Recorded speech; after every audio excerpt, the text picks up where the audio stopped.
बिस्मिल्लाहिर्रहमानिर्रहीम। अस्सलाम वालेकुम स्टूडेंट।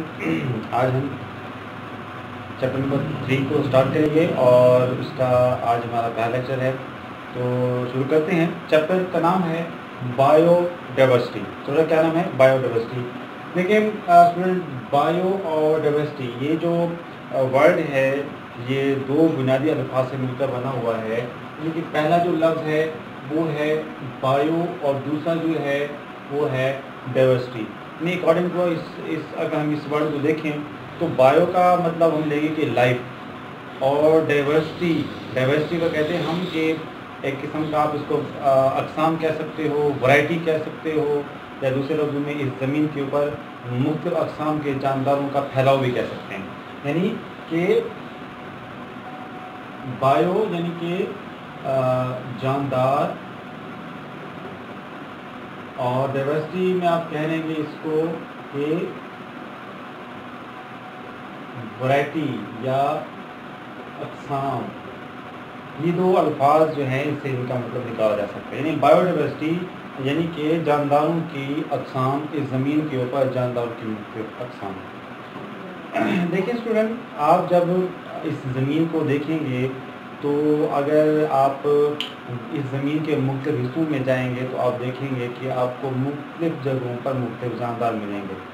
इस ज़मीन के ऊपर सहरा भी हैं, समंदर भी हैं, पहाड़ भी हैं, मैदानी इलाके भी हैं। तो हर जगह का अपना अपना एक जोग्राफिया होता है, आबो हवा होती है, रहन सहन होता है। तो जहाँ भी आप जाएंगे, इस ज़मीन के जिस इलाके में जाएंगे तो वहाँ पर आपको मुख्तलिफ़ किस्म के जो है वो जानदार मिलेंगे। यानी कि अगर आप पहाड़ी इलाकों में जाओगे, आप बर्फ़ानी इलाकों में जाओगे तो वहाँ पर आपको मुख्तलिफ़ किस्म के जानवर मिलेंगे और पौधे मिलेंगे। इस तरीके से आप मैदानी इलाकों में जाओगे या समंदर में जाओगे तो वहाँ पर आपको मुख्तलिफ़ किस्म के जानवर मिलेंगे, और वो जानवर वही जानवर होंगे जो उस इलाके में रह सकते हैं, उस आबोहवा को बर्दाश्त कर सकते हैं।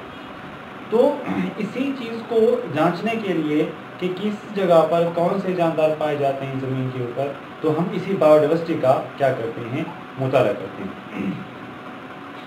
तो स्टूडेंट, इस ज़मीन के ऊपर आप जहाँ भी जाएंगे तो आपको दो चीज़ तो लाज़मी मिलेंगी। वो कौन सी हैं?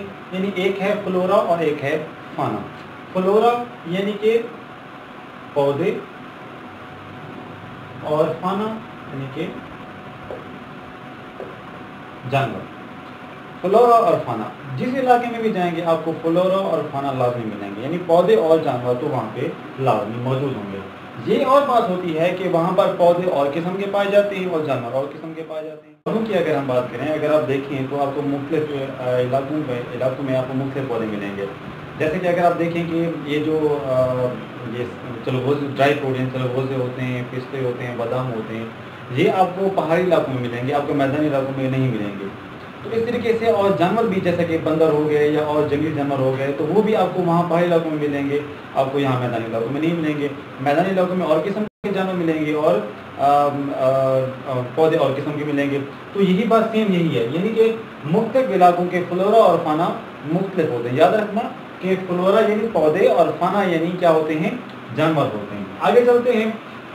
तो कहता है कि ये जो आप डाइवर्सिटी देख रहे हैं, इस ज़मीन के ऊपर जो मुख्तलिफ अक़साम के जानदार आप देख रहे हैं, जानदारों की जो वैरायटी देख रहे हैं, वो 4 बिलियन साल यानी 4 बिलियन ईयर्स के इर्तिका का नतीजा है। इर्तिका किसे कहते हैं? इर्तिका कहते हैं कि जो वक्त के लिहाज से तब्दीली आती जाए।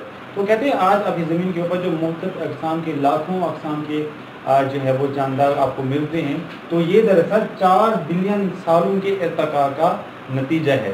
तो बायोडाइवर्सिटी में हम इन्हीं जो मुख्तलिफ अक़साम के जानवर होते हैं उनका क्या करते हैं, मुताला करते हैं। अब आगे बात आती है कि ये जो बायोडाइवर्सिटी है इसकी अहमियत क्या है, ये हमारे लिए आया कि फ़ायदेमंद है या नहीं है।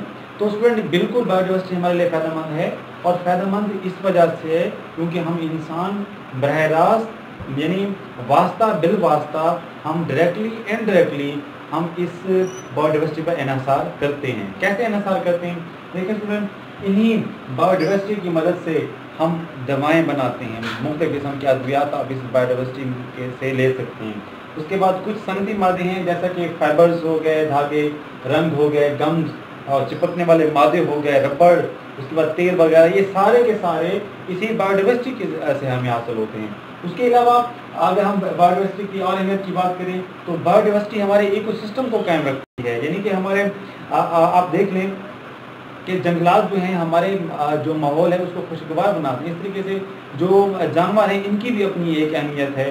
تو یہ ہمارے ایکو سسٹم کہتے ہیں کہ ہمارا یہ جو ماحول ہے جہاں پر ہم رہتے ہیں، جہاں پہ جاندار اور بے جان پائے جاتے ہیں، وہ ہمارا ایکو سسٹم ہے۔ تو یہ بایوڈائیورسٹی جو ہے یہ ہمارے اس ایکو سسٹم کو قائم رکھتی ہے۔ اسی جو ہے بایوڈائیورسٹی کی مدد سے ہمارے غذائی مادے کے جو چکر ہوتے ہیں، جیسے ہم کاربن سائیکل کہتے ہیں، نائٹروجن سائیکل کہتے ہیں، یہ آپ آگے انشاءاللہ 10th میں پڑھیں گے، تو یہ سائیکل چلتے رہتے ہیں، اسی بایوڈائیورسٹی کی مدد سے چلتے رہتے ہیں۔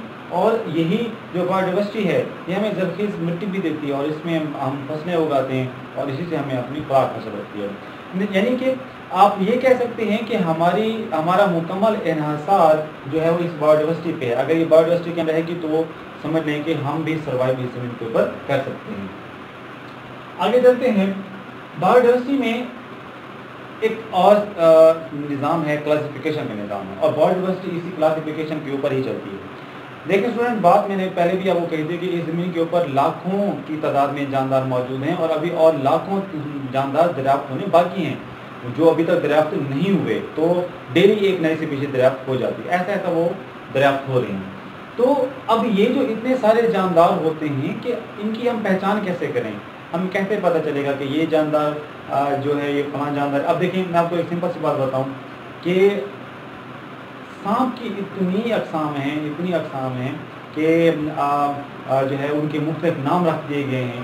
تو جب آپ دیکھیں آپ کو میدانی علاقوں میں اور سانپ ملیں گے، سمندری علاقوں میں اور سانپ، تیرنے والے سانپ ملیں گے، تو بات یہ ہیں تو سانپ، لیکن کیا ہے وہ مختلف اقسام ہیں، وہ مختلف قسمیں، ایک سانپ کی مختلف قسمیں۔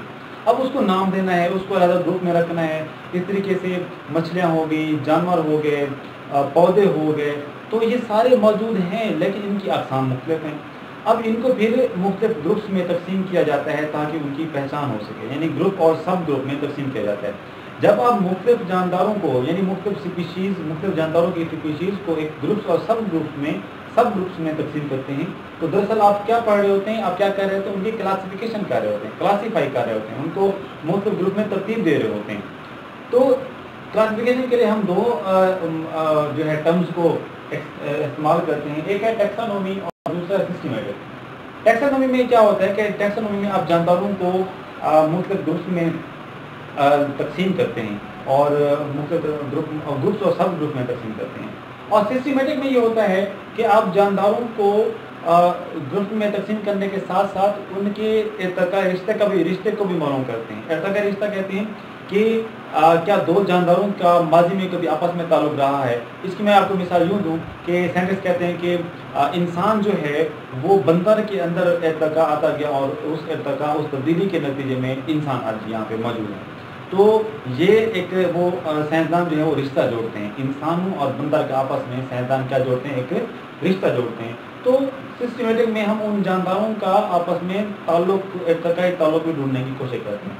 تو اسی بنا پر پھر ہم جانداروں کی کیا کرتے ہیں، کلاسیفیکیشن کرتے ہیں۔ اگلا جو ہے وہ ہے کلاسیفیکیشن کے مقاصد کیا ہیں، کیوں ہم کلاسیفیکیشن کرتے ہیں۔ دیکھیں اسٹوڈنٹ، دو بنیادی مقاصد ہیں، اور یہ شارٹ کویشچن میں اکثر پوچھ لیتے ہیں۔ پہلا مقصد یہ ہے کلاسیفیکیشن کا کہ ہم یوں کرتے ہیں کہ جانداروں کے درمیان مشابہتیں اور اختلافات ڈھونڈتے ہیں، آیا کہ کون سے جاندار آپس میں ملتے جلتے ہیں اور کون سے جاندار آپس میں جو سے مختلف ہیں، یہ ڈھونڈتے ہیں۔ اس کے بعد ارتقاء رشتہ ڈھونڈتے ہیں کہ کیا جاندار کبھی کئی ہزار سال پہلے آپس میں کوئی ان کا تعلق تھا، کیا یہ اکٹھے رہتے تھے، اب علیحدہ ہو گئے ہیں۔ اس طریقے کے ارتقاء رشتے بھی ڈھونڈے جاتے ہیں، کس کے اندر، اسی کلاسیفیکیشن کے اندر۔ تو کلاسیفیکیشن کی ایک بہت بڑی اہمیت ہے جانداروں کو ترتیب دینے میں، جانداروں کو گروپس میں تقسیم کرنے میں، جانداروں کی پہچان کرنے کے لیے۔ پھر بات یہ ہے کہ کلاسیفیکیشن کی بنیاد کیا ہے، ہم کس بنیاد پر کلاسیفیکیشن کرتے ہیں۔ اسٹوڈنٹ، بات وہی پھر آ جاتی ہے کہ آپ جب کسی جاندار کی آپ نے پہچان کرنی ہے تاکہ اس کو اسٹڈی کرنے میں آسانی ہو، تو اس کے لیے آپ کلاسیفیکیشن لازمی کرتے ہو۔ پھر کلاسیفیکیشن کرنے کے لیے آپ ان کے اندر مشابہتیں اور اختلافات ڈھونڈتے ہیں۔ جیسے کہ میں آپ کو سمپل سی مثال دوں کہ کبوتر اور چڑیا کا آپس میں گہرا تعلق ہے، वो भी परिंदा है, वो भी परिंदा है, उसकी भी चोंच, उसके भी पर, उसके भी 2 पाँव, उसके भी 2 पाँव। बस फर्क ये है कि चिड़िया छोटी होती है, कबूतर वो सब बड़ा हो जाता है। लेकिन साइंटिस्ट कहते हैं कि इनका आपस में इर्तिका रिश्ता मौजूद है। तो यही मुशाबतें, इख्तिलाफात, इर्तिका रिश्ता ढूंढते हैं, तो यही दरअसल क्लासिफिकेशन की बुनियाद में आ जाता है। एक मैं ये भी कह सकता हूँ कि क्लासिफिकेशन की बुनियाद स्पीशीज़ को भी आप कह सकते हैं, क्योंकि स्पीशीज़ एक जानदार की एक स्पीशीज़ को स्टडी करके ही हम उसको ग्रुप्स और सब ग्रुप्स में क्या करते हैं, तकसीम करते हैं। तो ये क्लासिफिकेशन की बुनियाद है। क्लासिफिकेशन हम इस वजह से करते हैं ताकि जानदारों के आपस में रिश्ते, ताल्लुकात, मुशाबतें, इख्तिलाफात को हम क्या कर सकें, मालूम कर सकें। तो स्टूडेंट ये था आज चैप्टर नंबर 3 का लेक्चर नंबर 1 का लेक्चर था। इंशाल्लाह लेक्चर नंबर 2 मैं जल्द अपलोड कर दूँगा, और आपको अगर कोई कन्फ्यूजन है तो आप मुझसे कॉन्टैक्ट कर सकते हैं। डिस्क्रिप्शन में मैं अपना कॉन्टैक्ट नंबर, व्हाट्सएप नंबर दे दूँगा। कोई मसला हो तो आप मुझसे अप्लाई कर सकते हैं, और कमेंट लाजमी दें, वो आपका मेरे लिए बहुत ही अहमियत का हामिल है, और उसके मुताबिक मैं अपने अंदर इम्प्रूवमेंट करता हूँ। अगर आप न्यू मेरा ये लेक्चर देख रहे हैं तो आप काइंडली मेरा इस चैनल को सब्सक्राइब करें। शुक्रिया। अल्लाह हाफ़िज़।